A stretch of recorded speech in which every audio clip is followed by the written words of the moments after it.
Hey everybody, it's Matt from the house, and in this video we're going to talk to you a little bit about wake surfers and what to look at when you're buying your first wake surfer.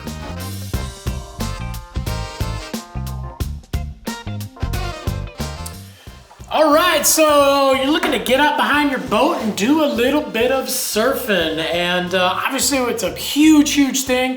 It's definitely one of the biggest water sports out there right now, and when it comes down to it, there's a ton of boards. And it can be a little confusing when you're looking, especially, we carry a pretty good selection at thehouse.com, and the nice thing is it's actually pretty easy to pick out a board and to kind of narrow it down, and especially when you're getting your first board, you really can't get the wrong board. You're gonna have a blast, you're gonna learn no matter what. Even if you get the super high-end board, you might not need it, but you know what, you'll figure it out eventually. But again, wake surfboards are basically just about getting up right behind the boat. You got a nice big wake, and you're looking to be able to follow that boat around without touching a rope.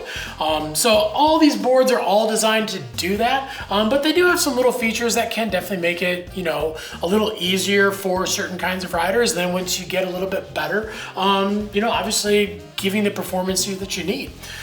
So right off the bat, one of the definitely one of the best things that you can look at is your boat style and your wake size. Do you have just like a traditional inboard boat, and you're throwing some weight in there to try to build that wake up? Or do you have one of the new wake surfing boats that's got the big wake and it's actually designed to throw up that huge wake already? So right off the bat, that can kind of tell you a little bit with your sizing.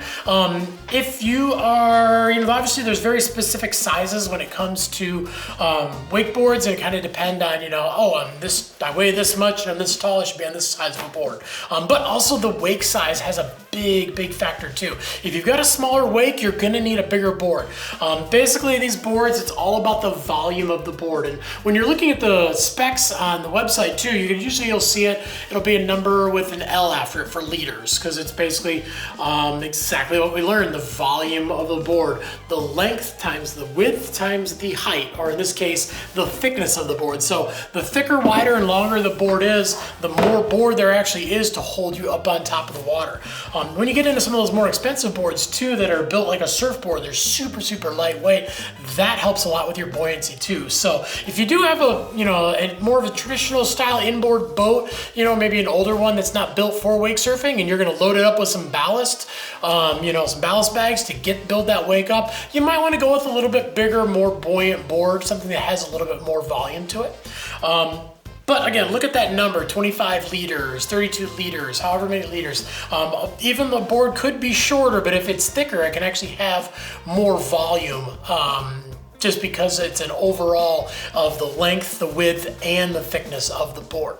Another good thing to do too is if you're looking for one board for the entire family, look at your group of riders that you're gonna have from your lightest to your heaviest, and buy more towards the heavier rider. A lot of your standard boards are gonna be in that, for usually your smaller riders, in that 4 foot to mid 4 foot range. And if you're bigger riders, the upper 4 foot to 5 foot and above. And if you're a really big guy, definitely make sure you get something that's in the 5 foot or above. Or if it's in inches, divide it by 12 if they measure it in inches to kind of get an idea of how many feet they are. But again, big guys, 5 foot and above. Pretty average. You want something that can fit the entire family. Usually stick in those upper 4 foot to lower 5 foot range. And if you got a bunch of small people, or kids, then you can stick those boards in the, under that, like that 4-5 and under kind of a range. But again, if you've got a wide range of people, a bigger board is never a bad thing, because it just makes it easier to get up on, and you can go slower with the boat, which means a little bit bigger wake as well. All right, next thing that can be big is the shape of the board and what the board's meant for. So you will see boards that are labeled as surf, boards that are labeled as skim, and some boards that are kind of a hybrid. Take for instance this Rocket right here. This one definitely has got a little bit more of a hybrid style shape to it. It's something that has kind of a surf shape, but it does come with an option for different kinds of fins. And also the rocker on it, it's not super big. So basically the big difference is your surfboards are exactly what it sounds like for like surfing. Basically, you're usually gonna have a little bit bigger fins, things that are going to want to grab the water, keep you in the water until you're ready to pop off the wake and do some aerial type maneuvers. But you're gonna get a little bit more of the fins. Some of these fins too, on some of the higher end boards, not this one so much, but some of the higher end surfboards, the fins are actually designed to give you a little bit more speed where you're gonna need it. This one, it's a little bit more about some stability, but you have that option to do 2 fins and even a center fin on the back. So you can run it with a single fin. You can run it with just the dual fins. You can run it with all the fins too. So it kind of makes it a real good all-around board, which makes it a real good board to learn on as well.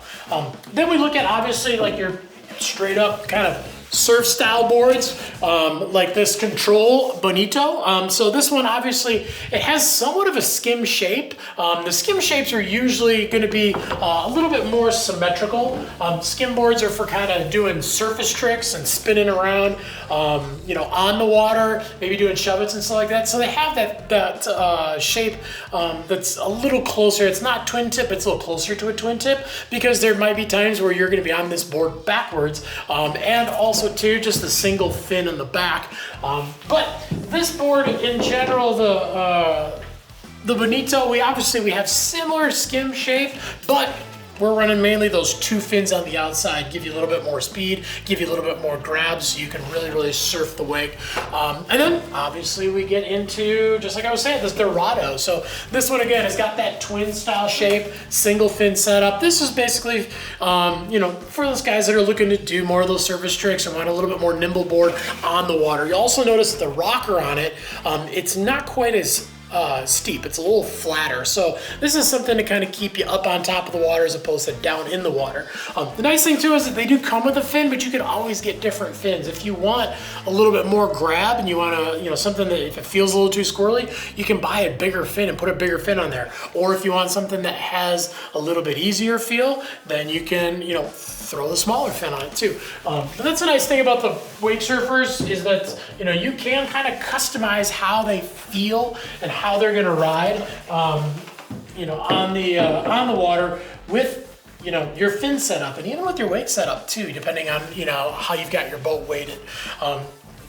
Another thing too is the fin setup, as we were saying too, can make a big difference.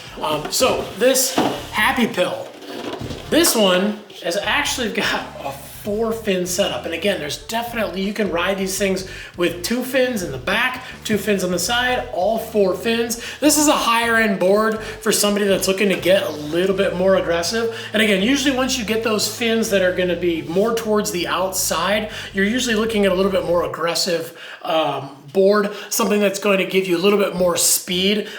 If you're just starting out, it might not be something you want. So that's the cool thing is if you look at the board and look at where the fins are actually set up, that can help you make a decision as well. Remember, the closer the fins are to the side and moving towards the middle, usually it's a little more aggressive board. As you get those fins towards the back a little bit more, then you're looking at boards that have a little bit more grab. Okay, another good thing to look at too is to look at the sizing on the board. Just check out the board and see how many sizes it comes in. This Liquid Force Primo is a great example. This thing is actually a great hybrid board. It kind of has that skim shape to it. But again, we actually have the option to run 2 outer fins and the center fin in the back. So we can have that more aggressive feel or we can have that skim feel to it. But this board also comes in a lot of different sizes. And that's the cool thing is that if you want that bigger board that has the more stability to it, you can get this board in a big size. If you got the little Groms that want to use, you know, the board too, they've got the little ones too. But that basically makes for a good all-around board that kind of is good for doing everything. They're gonna make it in a lot of different sizes just so you can really kind of hone in on how you want the board to ride. But again, if you got a wide range of people, usually err on the bigger side of things. But with boards like these that have a lot of different sizes, I think this thing comes in like 4 or 5 sizes. But if you've got that, it gives you a little bit more of an option to really look and say, all right, I've got from 100 pounds to 190 pounds. And you can go for a board that's, maybe not the biggest version, but maybe one step down for that. Or if you got some real big guys, you can go with the big one. Or, you can really kind of fine tune how that board is going to ride for your group of riders. But again, this Primo, anytime you see those boards that come in a lot of different sizes, usually it's a really good all-around board. It has a lot of great options for a lot of different riders. Cool, and last thing that you want to look at too is pricing. Pricing actually can tell you a lot about the boards. When the price goes up, the construction gets better too. It's basically, that's what you're spending your money on. If you're spending money on a construction, on a board that's a lighter weight, it has more buoyancy, it has a higher performance to it as well. Just because you're a beginner rider doesn't mean you can't ride a high-end board. But again, it might be something where you might want to, get a little bit lower priced board, or maybe even get a surf style and get a skim style, so you can have, maybe a couple different boards and a couple different sizes for more people. But then also you can kind of, figure out what kind of style of riding you want to do, whether you want to be on the water spinning around, or you want something where you can carve real hard and really pop off the wake and do aerial type maneuvers. And then in the future, upgrade yourself to one of those higher end boards. But usually the lower priced boards, they're super, super durable boards, but the construction is a little bit heavier. And that's actually not a bad thing, especially for first time riders. When you've got a little bit heavier board, it actually wants to sit down in the water a little bit more, and that's gonna add a little bit more stability, a little less chance of the board wanting to take off towards the boat too, just because you don't need that extra speed. You just wanna find that sweet spot on the wake and try to figure out how to ride and stay in that spot, and figure out that your front foot's your accelerator, your back foot's your brake. Really just get tuned in as to how you want to ride. But again, those prices are a great place to start too. If you want to spend more, go for it. We're not going to stop you, but you don't have to spend a ton of money to get a really, really good board. But if you do want that high performance board, you're probably going to have to spend a little bit more money. All right, well, thanks for checking out our video on, the wake surfers and what to look at when you're looking to buy a wake surfer. If you've got any questions beyond anything that we said in the video, definitely leave them down below in the comments. I'm on there every single day. We're trying to answer your questions. We definitely want to get you into some rad gear, but we want to make sure that it fits your riding style no matter what you're doing behind the boat. Subscribe, and definitely make sure to get that notification bell on so you can find out when all the new videos drop. And yeah, whether you're skimming, whether you're surfing, or whether you're doing anywhere in between, get out behind the boat and ride, because any day of riding is a good day of riding.